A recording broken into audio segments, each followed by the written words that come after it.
कोल्हापुरातील लक्षतीर्थ वसाहतमधील गट क्रमांक 1354 वरील जमिनीवर 1978 पासून सुमारे 70 कुटुंब राहत आहेत. त्यांची 2011 सालापर्यंतची अतिक्रमणं नियमित करावीत असा शासन निर्णय झालाय. त्यानुसार इथल्या नागरिकांचं अतिक्रमण नियमित करून त्यांना प्रॉपर्टी कार्ड द्यावं या मागणीसाठी लक्षतीर्थमधील नागरिकांनी जिल्हाधिकारी कार्यालयासमोर निदर्शनं केली.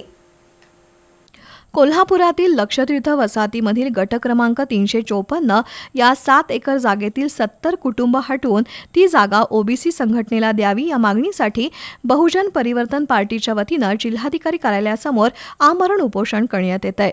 पण लक्षतीर्थ वसाहतीमधील त्या जागेवर नागरिकांनी 1978 पूर्वी झोपड्या बांधल्या आहेत. तसंच 2011 सालापर्यंतची अतिक्रमणं नियमित करण्याचा शासन निर्णय झालाय. त्यामुळे इथल्या रहिवाशांना प्रॉपर्टी कार्ड द्यावं अशी मागणी होतीये. याबाबत न्यायालयात दावेही दाखल आहेत. असं असताना बहुजन परिवर्तन पार्टीनं ही जागा ओबीसी संघाला देण्याची मागणी केली आहे. ही मागणी अयोग्य असून तिथल्या नागरिकांच्या नावावरच ही जागा व्हावी या मागणीसाठी लक्षतीर्थमधील नागरिकांनी जिल्हाधिकारी कार्यालयासमोर निदर्शनं करून निवेदन दिलं.